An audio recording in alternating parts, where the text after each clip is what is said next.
नमस्कार, सुप्रभात मित्रांनो. आजच्या नवीन ब्लॉगमध्ये तुम्हा सर्वांचं स्वागत. सकाळचे 9:30 वाजलेत मित्रांनो. आलो आहे आम्ही गोडाऊनला. तिसरा नंबर आहे आपला. रात्री 1:15 वाजता बरोबर आम्ही गोडाऊनला पोचलो होतो, तर तिसरा नंबर लागला आहे. आता गाड्या लागत आहेत, भरपूर गाड्या आल्यात. कमीत कमी 9-10 गाड्या आहेत आपल्यानंतर परत. तर लवकर होण्याचे चान्सेस आहे. पहिल्या 2 गाड्या लागतील आणि त्याच्यानंतर 2 गाड्या सेकंड लॉटमध्ये आपली गाडी खाली करायला लागत. आलो होतो, फ्रेश वगैरे झालं, तोंड हातपाय वगैरे धुतले, नाश्ता करण्यासाठी आलो होतो. नाश्ता वगैरे झाला मित्रांनो. बसलो आहे आता तिथंच निवांत.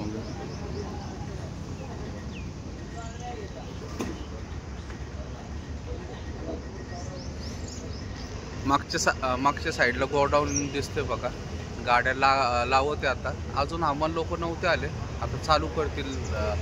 गाड्या जास्त आहेत म्हणतात, पटपट खाली करतील. आणि ट्रान्सपोर्टवाल्यावर पण फोन केला होता, तिथं पण गाड्या नाही आहेत. उद्या 100% आपलं लोडिंग होईल, त्याच्यामुळं काय टेन्शन नाही. आसानला गेल्यावर म्हटलं एकदा फोन करा, बघू कुठून होतं काय. गेंडाल्यातून झालं तर तिथून तसंच जाता येईल. आणि रात्री इथं पाऊस झालेला वाटतो, कारण की वातावरण म्हणजे गरमी तर एवढी बिलकुल लागत नाही आहे. रात्री चांगल्यापैकी इथं पाऊस झालेला आहे, त्याच्यामुळं एकदम थंड हवा आहे. गाड्या चालल्यात बघा मागं. पॉईंटला लावायला गाड्या बोलवते. बघूयात, जाऊयात आणि कधी आपला नंबर लागतो काय होतं ते बघूयात मित्रांनो. 5:30 वाजलेत संध्याकाळचे. गाडी आपली खाली झाली. उशीर झाला गाडी खाली व्हायला. पहिला पावडरच्या गाड्या होत्या, त्यांचा नंबर लावला, त्याच्यानंतर आपली गाडी खाली केली. आणि पोच द्यायला पण फार 1 तास गेला पोच भेटायला, त्याच्यामुळे जास्त वेळ झाला. निघालोय आता. म्हैसूरच्या रिंग रोडला आहे आता. डायरेक्ट चिकमंगळूर पोचायला आपल्याला साधारणपणे 9-10 तरी वाजतील आता, कारण की 5 वाजून गेले, 5:30 वाजलेत. 10 तर आरामशीर वाजतील. 4-5 तास लागतातच कसंही पोचायला. तर जाऊयात मित्रांनो. खूप उशीर झाला आज गाडी खाली व्हायला, नाही तर माझा अंदाज होता दुपारपर्यंतच खाली होईल.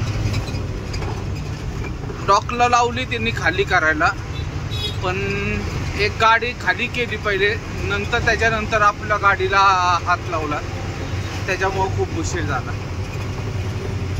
पोचूयात मित्रांनो लवकरात लवकर. मित्रांनो रात्रीचे 10 वाजले. आलोय आम्ही बेलूरला जेवायला थांबलो. बिर्याणी सांगितली आत्ता आम्ही. संतोष बघा, संतोषनी एवढी बिर्याणी बघितल्यानंतर तो घाबरला. भाऊ मला म्हणतो एवढी राईस तर मी महिनाभर खायचो. इथं क्वांटिटी एकदम जास्त येते. तर या जेवायला मित्रांनो. जेवते, बिर्याणी खाते, मॅच बघत जेवण चाललंय. ऑर्डरचं झालं फायनल. आपल्याला गेंडालीतच जायचं भरायला, त्यामुळं ऑफिसला जायची गरज नाही. तर जेवण करून निघूयात मित्रांनो. नमस्कार, सुप्रभात मित्रांनो. आज दुसरा दिवस आहे. सकाळचे 8:15 वाजलेत. आलो आहे आम्ही गेंडालीत, कारण की रात्री ट्रान्सपोर्टवाल्याचा फोन आलता. तिने डायरेक्ट आम्हाला मिलमध्ये जायला सांगितलं. तर आलो आहे आता. म्हणजे रात्रीच आलो, 10:30 पावणे 11च्या दरम्यान आलो. गाडी वगैरे मिलमध्ये रेवसनी लावून ठेवली पॉईंटला. आता बघू आम्हाला येतील थोड्या वेळ, त्याच्यानंतर कधी चालू करतात वगैरे आणि किती वाजतात ते बघू. चहा पिण्यासाठी आलतो. तोंड हातपाय वगैरे धुवून झालंय. आता चहा पिऊन परत मिलमध्ये जाऊयात आणि बघूयात गाडी कधी भरती वगैरे. काल जरा गारठा होता इथं. संतोष सर आमचा चांगला गारटला होता थंडीने. त्याला तेच म्हटलं हिवाळ्यात तर तुझं कंडिशन फार खराब होईल इथं, कारण की हिवाळ्यात भयानक थंडी होती. सकाळी एकदम धुकं वगैरे पडलं होतं.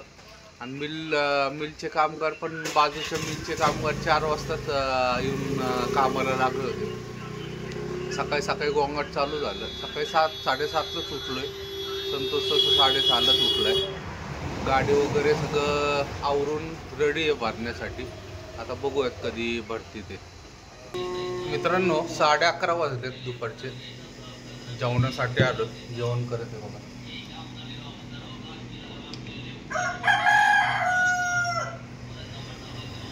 अंड ऑमलेट सांगितलं, चटणी आहे आणि कसली तरी भाजी आहे मिक्स. त्याच्यात सगळे त्यांनी काय काय टाकलं, वाटाणं बिटाणं भोपळा आहे ते सगळंच टाकलं.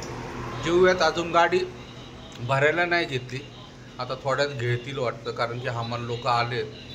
तर जेवून पटकन जाऊया, म्हणजे गाडी पॉईंटला लावता येईल. या जेवायला मित्रांनो. 4:30 वाजलेत मित्रांनो. अजून लोडिंग चालूच आहे आपल्या गाडीचं. बसलोय मेनूमध्ये निवांत. अजून झालं नाही, थोडंसं बाकी आहे मागचं. हे बघा, इतकी गाडी झाली, अजून थोडी बाकी आहे. 1-1.5 तास लागेल माझ्या अंदाजे बहुतेक. संतोष निवांत बसला इथं. आम्हाला लोक जरा जोशमध्ये आलेत आता भरायला. पाऊस वगैरे नाही आज इथं, मागच्या वेळेस पाऊस होता जरा, यावेळेस व्यवस्थित आहे. 6 वाजेपर्यंत भरून निघायला पाहिजे असा अंदाज आहे. 1-1.5 तासात बघूयात किती वेळ लागतो ते. 6:15 वाजलेत मित्रांनो संध्याकाळचे. गाडी आपली भरून झाली. टपाल भेटायचं 10-15 मिनटं लागतील म्हणते. गाडी बांधून वगैरे सगळं रेडी आहे. 10 मिनिटात निघूयात. टपाल झाली. आता पुण्यात कुठली पार्टी अजून सांगतील आता टपाल भेटले. टिंबर मार्केट आपल्याला बऱ्याच दिवसानंतर भेटलं. तर टिंबर मार्केटचा लोड आपल्याला भेटतच नव्हता. आता शनिवारी सकाळी सकाळी गाडी खाली होईल. इथं लाकडं आलेत 1K, ते उतरवण्याचं काम चालू आहे बघा समोर. कंटिन्यू कमीत कमी ती 4थी-5वी गाडी आहेत सकाळपासून. 5वी तरी असेल आरामशीर.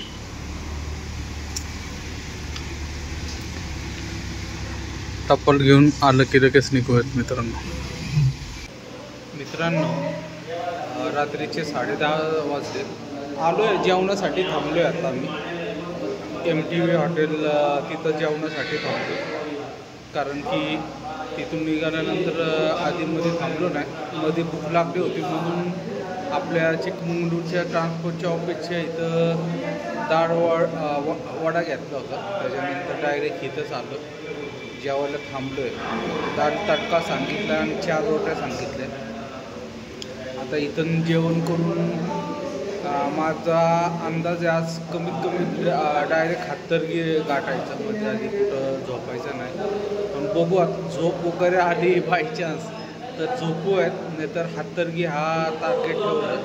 हातर्गीवरून आंघोळ वगैरे करून परत तिथं पण नाही झोपायचं, डायरेक्ट बॉर्डरला जायचं आपलं कोल्हापूरच्या, आणि बॉर्डरवर झोपायचं मागच्या वेळेसारखं. तिथून 4-5 वाजता जरी निघालो तरी आरामशीर गाडी येते.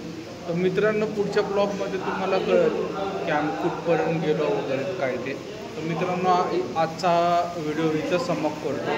व्हिडिओ आवडला असेल तर लाईक, शेअर आणि सबस्क्राईब नक्की करा. शुभरात्री. जय महाराष्ट्र, जय हिंद.